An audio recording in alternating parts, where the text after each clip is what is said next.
Hello, my Panda Pals, and welcome back.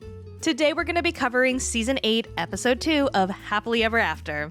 And this episode is titled The Princess and the Pea Brain, and you will definitely understand why it was titled that very soon. So without further ado, sit down, buckle up, and let's all go for a ride. We start things off with Kobe and Emily. Last episode, the entire family pack their bags, they get on a flight, they head over to Cameroon to finally meet Kobe's parents for the very first time. After 23 hours of traveling, the family has finally arrived and Kobe is so excited to be back home. Feels so good to touch down in Douala. If I want to meet my friends, I want to meet my family. They are greeted by Kobe's best friend, who tells us that when Kobe first told him he was gonna get married to Emily, he was actually really concerned because their two cultures are so different. Watching movies, we see how white women behave. They're very bossy, they're very arrogant. Because of this, he tells us that everyone here is going to be keeping both of their eyes peeled to see how Emily treats Kobe as his wife. They pack up their cars and Emily tries to get Kobe's attention, but he has a crowd of people around him screaming, yelling, and there's just so much chaos going on. There's like a bunch of people yelling at Kobe and his best friend, Valerie. I really don't know what's going on. Kobe is able to get the crowd to disperse, everyone is able to get in the car, and they start heading back to their hotel. Emily's parents ask Kobe what the heck was going on, and Kobe tells them that this is pretty common in airports because people know that foreigners are arriving there with a lot of money. He does reassure them, saying that they are safe and not to worry, they're not being followed because the chaos generally starts and ends at the airport. This is very foreign to us. We've never had this experience. Everything's just been very overwhelming so far, and we're not used to it. It's a new day, and today everyone will be meeting Kobe's family. They're on their way to his parents' house, and as they drive through the hustle and bustle of the town, they realize that everything is pretty dilapidated. Kobe says that this is pretty common in these areas because housing in Cameroon is very expensive. Cameroon so far is very flat. I was expecting probably a lot more animals. Yeah. Like the Lion King with like a freaking huge savannah. Kobe is taking everyone shopping first so that they can get some traditional Cameroonian outfits before meeting his parents. He tells Emily and her parents that no one will find it disrespectful if they wear these outfits because people will see it as a sign of them accepting his culture. Yeah. Wakanda. Man. Emily tells us that she loves embracing Kobe's culture, and then she proceeds to tell us that she feels disingenuous wearing these outfits because she knows absolutely nothing about Kobe's culture. And I don't know if she thinks the brain absorbs information through osmosis, but in order to learn about his culture, you actually have to be curious about him and ask him questions about himself. So maybe start doing that? Next up, Ed and Liz have entered the chat. And what is your favorite sexual position? Here we go, pissy Liz already. I'm gonna say that it is any position where she doesn't have to look at you. The two have recently moved to Ed's hometown of Arkansas. Liz is pretty happy because now she gets to live in a big house, and the two have finally set a wedding date. I didn't like Ed when I met him, and now I'm marrying him. That's it? You don't want to tell us what changed your mind? Okay.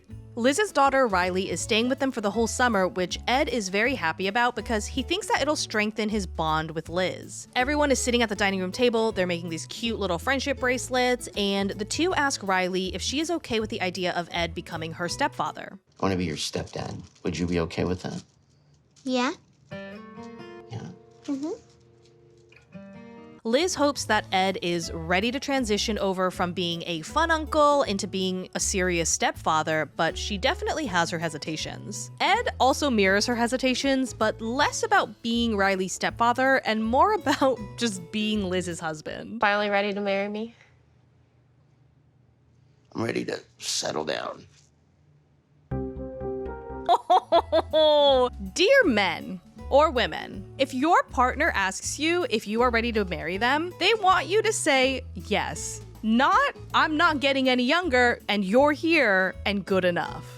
Ed says that there is a lot on their plate with Riley being there and then them planning their wedding. And he says when there is a lot going on, the two tend to get very stressed and then they tend to fight, which could end up with them breaking up. Both Ed and Liz have gone through divorces and neither of them want to go through another one. So they are nervous, to say the least, about this upcoming commitment. Definitely Ed more than Liz. They tell us that they are both living off their savings right now, and Liz even gave up her partnership in her restaurant in order to move to Arkansas. They are both currently working towards getting their realtor license so that they can start earning a living again. So today, they are doing a cute little mock open house with Riley to practice their ability to sell a home. Liz says she thinks real estate is a good business to go into, despite them having failed to work well together in the past. It looks like she has no neck. You're not here to critique my work. I'm trying to teach you what I'm doing. You didn't really teach me anything. Liz says that things will be different now because she's not his subordinate. Girl, if you think that it was your title that kept him from talking to you respectfully and not condescendingly, then you would be wrong. Ed tells us that he desperately needs this real estate plan to go through because their house costs a lot of money to maintain, and they are planning a wedding in which he wants Liz to have whatever she wants, and he does not want to tell her that they are financially drowning right now. Which, dishonesty and lack of transparency are two key ingredients for a healthy and successful marriage. Let's move on to Gino and Jasmine. So last episode, the two went camping for their honeymoon where they continued raw dogging it for a baby, and Jasmine tells Gino that she wants to move into a bigger house before this baby comes, conveniently failing to mention that she may not even be able to actually conceive. The pair head into their tents for the evening, and Jasmine tells Gino that it is their honeymoon, so they both need to let go of all of their inhibitions. Let me do your fit. They're not dirty? Considering whose body those feet are attached to, I'ma say yeah. I don't mind. Oh.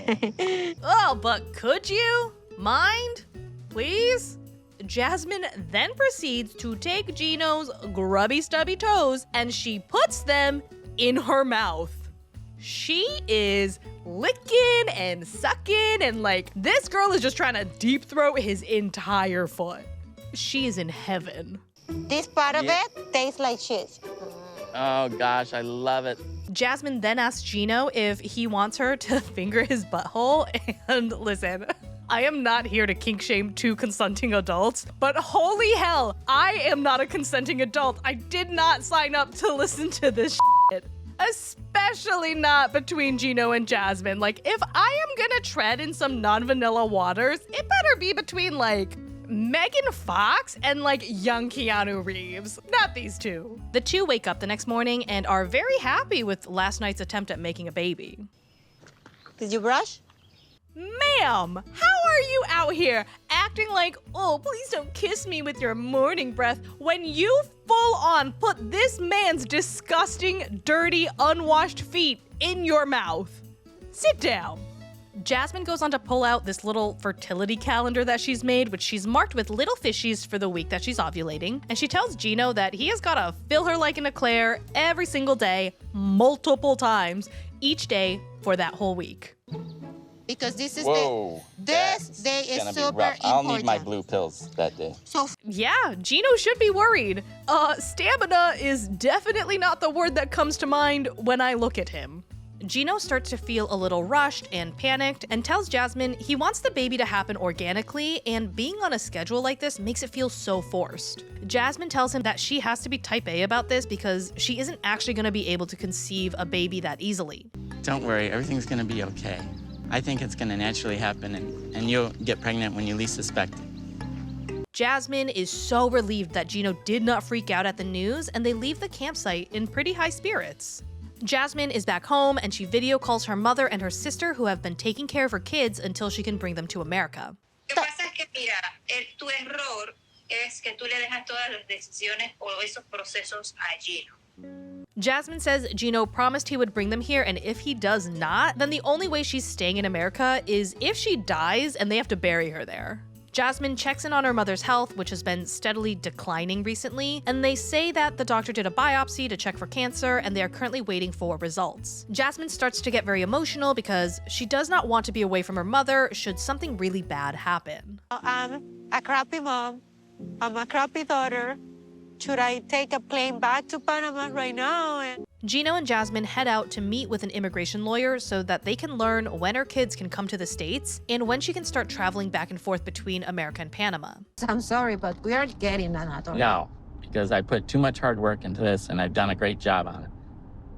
Gino tells us the wedding put them in debt and he does not currently have the funds to hire a lawyer to do any of the paperwork to get her children to come to America. Plus, they are trying to have a baby. Also, remember that Gino is not currently working and Jasmine wants him to buy a bigger house. They meet up with Anthony and Gino tells him that he filed the K-1 visa himself without any help and it worked out great because clearly Jasmine is here. Jasmine asks Anthony what needs to be done for her to travel back to Panama and he tells her that with her green card she actually can travel back right now, but she has to get that travel approved, which can take anywhere between 8 to 12 months. Anthony urges them to get a lawyer because having someone who can make sure that all the documents are present and filled out properly will ensure the fastest processing time. Jasmine is distraught because she thought that she would only be stuck in the US for at most 3 months. Anthony asks them why the kids aren't here yet, and Jasmine tells him that she wanted to make sure this relationship worked out and everything was safe and stable before bringing her kids over. Were both the kids listed on the fiancé petition? I did not have the children on the K-1 petition. Google didn't tell you what to do. Womp womp. Gino tells us that he figured once Jasmine was in the States, he could just add the kids onto the petition and then change their status. And Anthony's like, well, you didn't put them on the original application, so they don't have a status for us to change. Anthony says because of Gino's error, they now have to look into filing an immigration petition to secure immigration visas for the children. And then he tells them that that process can take up to 2 years. If I would have had both on the petition, we would have been good Absolutely. to go. We could have them sitting here in 6 months. Jasmine starts to cry. She is so distraught, and she tells us that she really is starting to regret coming to the States without her kids. Moving on to Nicole and Mahmoud. Last episode, Nicole prepared for Mahmoud's arrival to Los Angeles to try and salvage their marriage for the very last time. It's been 6 long months since she has seen Mahmoud, and he is finally on US soil.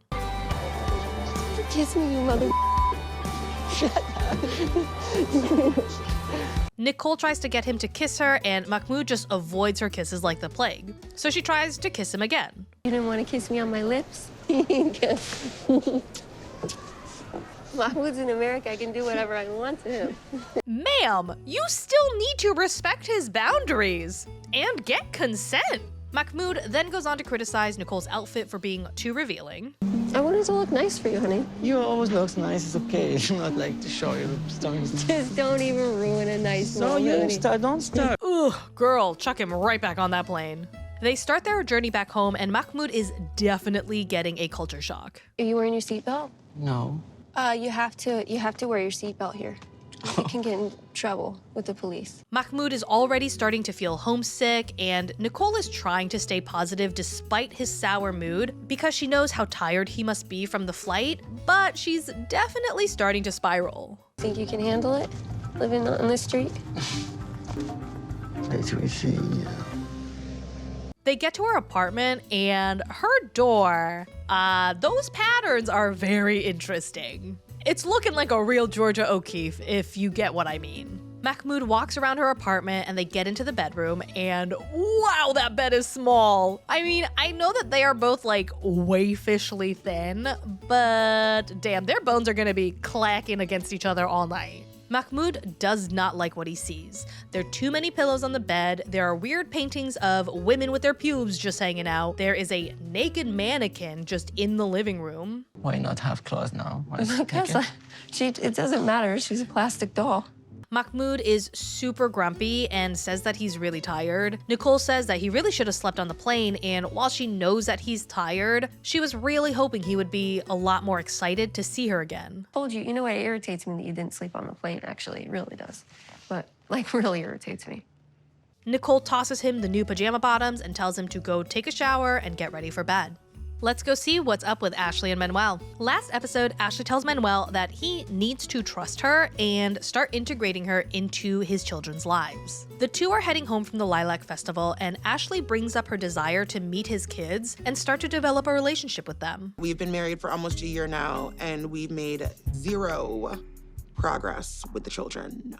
She tells him that she thinks it's very strange that he has not made it a priority to connect her with his kids, and Manuel just says that in the year that they've been married, there just hasn't really been a good opportunity. Ashley calls bullshit and tells him that he's just making excuses, and she's starting to feel like he really does not want it to happen. Manuel tells us that his kids are 12 and 14, and they've had a very hard time with him just moving to Rochester. So he wants to make sure that everything is safe and needs Ashley to just blindly support him in doing this. I want to know what he thinks will happen that is a negative should he introduce Ashley as their new stepmom. I'm not saying that there isn't a potential negative. I'm just saying he has to be a little bit more specific with Ashley because it's been a year and I'll do it one day, I promise, just is not cutting it anymore. She needs to know the why. Es mi vida personal. Yo veo cómo hago. It looks like estás escondiendo algo. No estoy escondiendo nada. You're definitely hiding something. Y'all have been married for a full year. That's suspicious. Manuel tells us that the situation with his kids is already stressful enough without Ashley pressuring him for more information. He tells her to just let him do what he's doing and to basically just back off. Yo necesito espacio. Yo necesito espacio. No molestes, ¿ah? Ahora sí tú mucho drama. Qué pena. Girl, get a PI. Don't even do it for you. Do it for us. We need to know what's going on. But in all seriousness, this is super shady. And he's not giving her any crumbs, which is even more suspicious. Let's end things off with Sophie and Rob. Last episode, Sophie and Rob meet up to talk, and Rob fails to convince Sophie that he loves her enough to get her to come back home with him. So in my last video, I had said that Sophie had found messages from multiple women, and I thought that these were new messages, but I was mistaken. She found old messages from when he cheated on her, I believe the second time. So Sophie's mad because he had told her it was just like a few girls, but the messages showed that it was like a ton of girls. Rob heads back home wifeless and frustrated that Sophie is not choosing to come home to work on their issues together. Sophie, on the other hand, is frustrated that Rob is pressuring her to go home because she kind of takes it as him saying, get over it. I am so confused. Sophie, would you kindly just give us an itemized list of all of your complaints that you have about Rob? Because I'm sure that most of the things that you are still complaining about, you have told us that you've forgiven him for. And I gotta take your word for it that you forgave him, because then you went on to marry him. The two of them just need to make a list, slap it on the fridge, and it just needs to list the thing that Rob did that pissed Sophie off, and the thing that Rob has to do to make her not pissed off anymore. Rob gets home, says goodnight to his children. Y'all just still living in a single-parent home. And he goes into a drawer and pulls out Sophie's wedding band that he found that she lost. The reality is, how do you lose your own wedding band? If she cared about it, she would keep it safe. It's a new day, and Sophie goes to meet her mom at a bookstore. I feel really bad for thinking this, but a bookstore seems like an odd choice in location, considering the people who are meeting up. I don't really know why she chose a bookstore because I've literally never seen her read a book in my life. Well, Sophie agrees with me, so I guess I don't feel that bad anymore. Claire tells us that John finally dropped the L word. Break out the L word. Lesbian? The other L word. Lesbians? Sophie is so happy that her mother's relationship is going well, but it definitely highlights that her own marriage is falling apart. To be fair, shouldn't have gotten married in the first place. Claire tells Sophie that she looks really sad and asks what happened with Rob the other night. What do you think happened? I think Rob was a knob, shouting and going around in circles in arguments that made no sense. Gaslighting. Literally, the exact thing. Sophie says that Rob reached out and she's agreed to meet him at home to talk things over. I mean, it might go well, though. No, it won't. It might. It won't. You never know. It won't. Well, I mean, we'll see. Like, you don't know, I don't know. I do. No, you don't. Sophie tries to justify that Rob could have reflected on his actions in the time they were apart and changed his ways, which just makes Claire LOL. Sophie says that she is trying. It's kind of sad that you got to try to be with the person that you love. You should just be like... Yeah, but it's a marriage. That's not as easy as just, like, your boyfriend.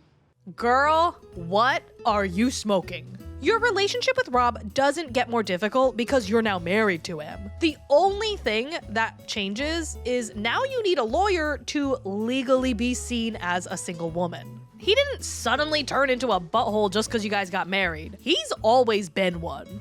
Claire tells Sophie that Rob will just continue to cheat because he is addicted. Sophie says she does not think he's addicted, but rather he just really likes the attention, which, regardless of whether he can classify himself as an addict or not, his habit is problematic for you. So please do not try to explain it away. Sophie says Rob might just be a dick who likes to watch a lot of porn, which Claire responds by saying she thinks that Sophie is just wasting her time. That's all for this video, my Panda Pals. Things are starting to get a little spicy. And not in a sexy way, just in a burning up in flames kind of way. Anyway, thanks for coming along for the ride, and I hope to see you guys next time. Bye!